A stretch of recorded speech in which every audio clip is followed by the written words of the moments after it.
নমস্কার সবাইকে, কেমন আছো সবাই? আশা করছি সবাই অনেক ভালো আছো, সুস্থ আছো। তো আমার আরও একটা নতুন ভ্লগে সকলকে জানাই অনেক স্বাগত। আগের ভ্লগে তো তোমাদের সঙ্গে শেয়ার করেছিলাম সকাল 6টা থেকে 8টা পর্যন্ত আমার কি কি ডিউটি থাকে। আজকের ভ্লগে আমি তোমাদের সঙ্গে শেয়ার করব যে 10টার পর থেকে আমার কি কি ডিউটি থাকে।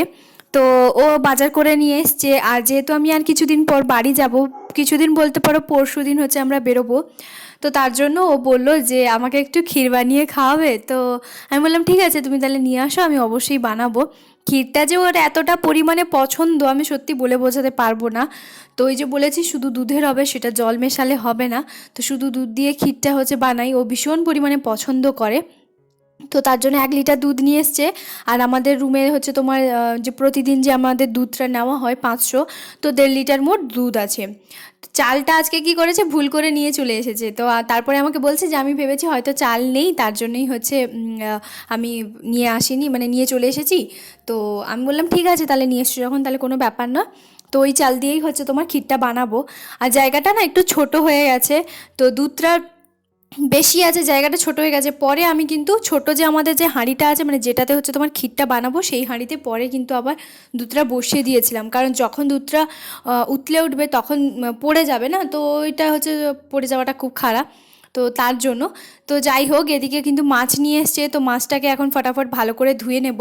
আর ওদিকে কিন্তু সকালের বাসনপত্র আমার কিন্তু আছে, এখনও পর্যন্ত ধুইনি। তো তারপরে হচ্ছে তোমার ধোবো। আর মাছটা হচ্ছে তোমার, এটা হচ্ছে তোমার কাতলা মাছ বা রুই মাছ, আমি ঠিক মাছ এখনও পর্যন্ত চিনি না, মানে দুর্ভাগ্যবশত শুধুমাত্র আম, কোন মাছটা চিনি, পাবদাটা চিনি। আর রুই কাতলাটা তবু গুলিয়ে যায়। হচ্ছে ওই চিংড়ি মাছ, ছোট চিংড়ি মাছটাকে চিনি, আর চিংড়া ওইটাই চিনি, আবার বাগদা গলদা ওইগুলো আবার চিনি না। তো যাই হোক, খাবার লোক খেয়েই যায়, কিন্তু মাছ চেনাচিনির অত কোনো প্রশ্নই থাকে না। তো কী আর করা যাবে, সবটা যে তোমাকে জানতে হবে শিখতে হবে তার কোনো মানে নেই। তো চলো, এদিকে হচ্ছে মাছটা হচ্ছে নুন হলুদ মাখিয়ে কিছুক্ষণের জন্য রেখে দেবো, বাদবাকি আর টুকটাক যে কাজগুলো সেগুলোই করে ফেলবো।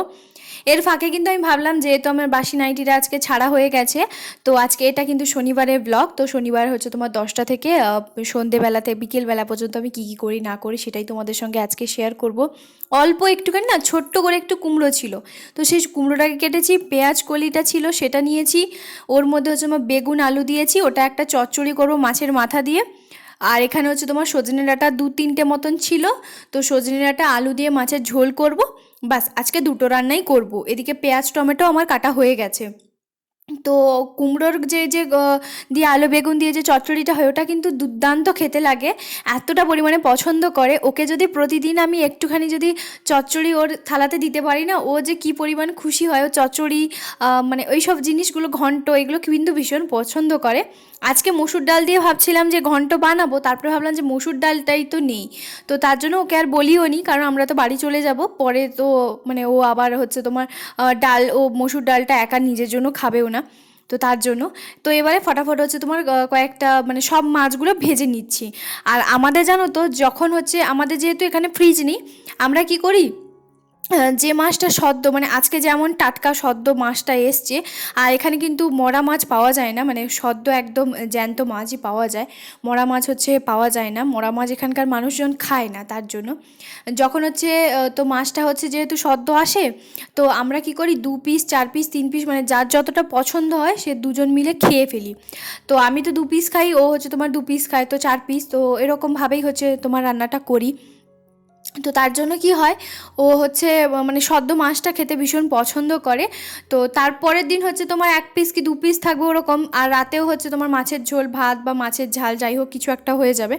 আজকে আর সর্ষেটা বাটবো না, আজকে একটুখানি দেরি হয়ে গেছে।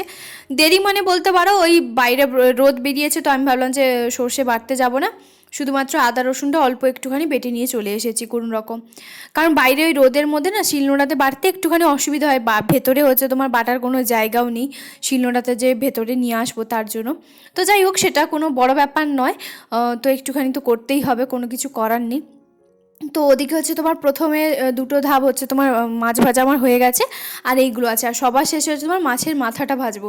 আমি না মাছ ভাজার সামনে, মাছটা যখন ভাজি একদমই তার সামনে থাকি না, কি পরিমাণে তেল চারদিকে ছড়াই না, মনে হয় যেন গায়েটায় লেগেও গেছে, অনেকবার হচ্ছে হাতে ঠোসা পড়েও গেছে। তো তার জন্য আমি কি করি, মাছটা হচ্ছে তোমার দিয়ে কিছুক্ষণ 1 হাত 4 হাত দূরে আমি চলে যাই।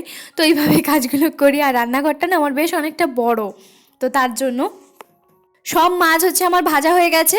এখন হচ্ছে কড়াটা যেহেতু তেল একটুখানি আছে, তো এরপরে হচ্ছে তোমার মাছের মাথা দিয়ে ওই যে আলু কুমড়ো বেগুন ওই দিয়ে চচ্চড়ি, অনেকে ঘন্ট যে যাই বলো না কেন, তো মাছের মাথা দিয়ে মনে হয় ঘন্টই বলে। তো সেটা করব। তার মধ্যে হচ্ছে অল্প একটুখানি পাঁচফোড়ন দিলাম, আর হচ্ছে তোমার শুকনো লঙ্কা দুটো চিড়ে দিয়ে দিয়েছি। এরপরে সব সবজিগুলো যে কেটে রেখেছিলাম সেই সবজিগুলো সব দিয়ে দিয়েছি। এখন কিছুক্ষণের জন্য নাড়াচাড়া করব, তারপরে ঢাকনা দিয়ে নুন আর হলুদ পরিমাণ মতন দেব। আর সেরকম বেশি কিছু দরকার নেই। আর টমেটোটা দেবো আর পেঁয়াজটা দেবো। তো এইভাবেই হচ্ছে তোমার চচ্চড়িটা বানাবো আজকে। খেতে কিন্তু দুর্দান্ত হয়েছিল, এত সুন্দর ভালো লাগে কি আর বলবো। সব রকম সবজি দিয়ে দেখবে যে কোনো একটা চচ্চড়ি বলো সবজি বলো, ওইটা দিয়েই মনে হয় যেন যে শুধু এইটা দিয়েই হচ্ছে ভাত খাওয়া হয়ে যাবে, ওরকম একটা ব্যাপার। আমার তো বেশ ভালোই লাগে বানাতে, বিশেষ করে এরকম চচ্চড়িগুলো না আমার বানাতে বেশ ভালোই লাগে। সব কালারফুল হচ্ছে তোমার সবজি, ওরকমটাই।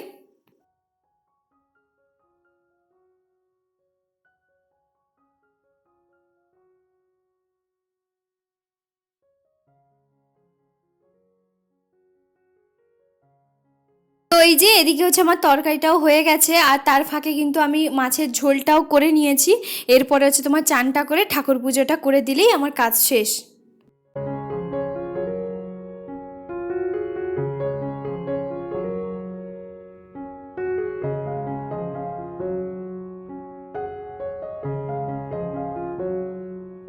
চান করতে যাওয়ার আগে আমি কিন্তু পুরো রান্নাঘরটা ভালো করে পরিষ্কার করে জল দিয়ে মুছে হচ্ছে তোমার যাই, একদম ডিপ ক্লিন করি।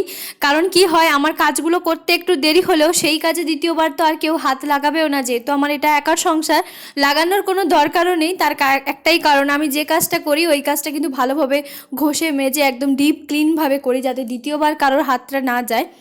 এই যে দেখো এদিকে হচ্ছে মাছের ঝোলটার কালারটা কি সুন্দর এসেছে, তাই না? চান টান করে চলে এসেছি। আজকে শনিবার, ওকে যে ওই যে ছোলাটা দিয়েছিলাম কাঁচা ছোলাটা আগের ব্লগে যেটা তোমরা দেখেছো, তো ও কী করেছে ওটা খেয়ে নিয়েছে। তার জন্য আজকে হচ্ছে তোমার সব কাজ শেষ করে মানে 1টা 1:30টার সময় আসবে।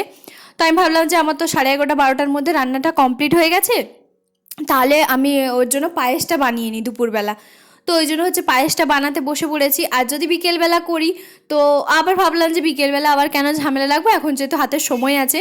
তো আমার না যখন রান্না বান্নার কোনো কিছু আমার কাজ থাকে, আমি মনে হয় যে সব কাজ করে তারপরে আমি একটুখানি বসবো।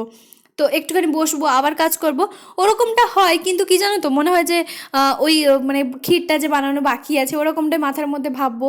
তো তার জন্য আমি কি ভাবলাম যে এখন ক্ষীর বানাতে যেহেতু তো একটুখানি সময় লাগে, তো বেশ খানিক্ষণ নাড়াচাড়া করতে হয়। তো আমি এখানে হচ্ছে তোমার থুমটার উপরে বসবো, মানে ওই গ্যাসের সেলফটার ওপরে হচ্ছে তোমার বসবো সাইডে, একটু যে জায়গাটা আছে তো তার উপরে বসবো। আর এদিকে হচ্ছে কিছুক্ষণের জন্য নাড়াচাড়া করবো, কারণ ক্ষীরটা ছেড়ে তো যাওয়া যাবে না, কারণ বাই চান্স যদি একটুখানি লেগে যায় বুঝতেই পারছো। তো এই যে দেখো এদিকে হচ্ছে আমার ক্ষীরটা কিন্তু অনেকটা হয়ে গেছে। কাজু এর মধ্যে দিয়ে দিয়েছি, কিশমিশটা আমি দেই না, কিশমিশটা দিলে কি হয় জলটা হচ্ছে তোমার বেরিয়ে আসে, তার জন্য।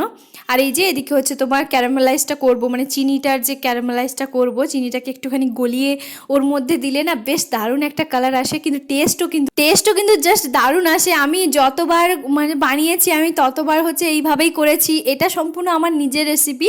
তবে হ্যাঁ, চিনিটা যে এইভাবে গলিয়ে দেওয়া হয় এটা আমি দেখেছি ইউটিউবে, মানে অনেক আগে।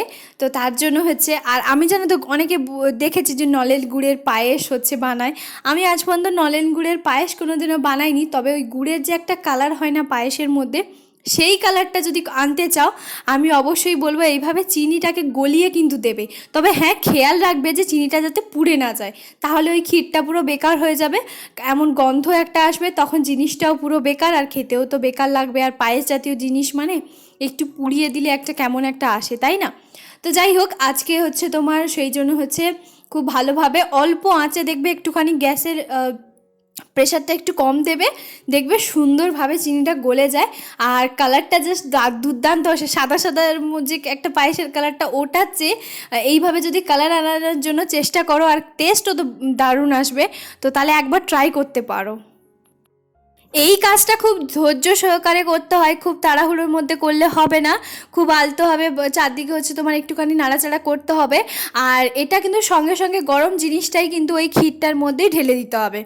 তার কারণ হচ্ছে যে যদি তুমি রেখে দাও তাহলে হচ্ছে কি হবে যে চকলেটের মতো চিপস হয়ে যাবে, আর পরে হচ্ছে ওই জায়গাটাকে ছাড়বে না। তো তার জন্য কি করতে হবে, সঙ্গে সঙ্গে গলে গেলে একদম কালারটা যতক্ষণ পর্যন্ত না সুন্দর আসছে, একটা ক্যারামেলাইজ কালার, ততক্ষণ পর্যন্ত কিন্তু বেশ সুন্দরভাবে কিন্তু এইটা নাড়াচাড়া করতে হবে। দেখো আমার কিন্তু চারদিকে কোনো কিছু কিন্তু একটা ধোঁয়া ধোঁয়া আসছে, কিন্তু একটুও কিন্তু কোথাও কিন্তু লেগে যায়নি, মানে পড়েনি কিন্তু, তাই না?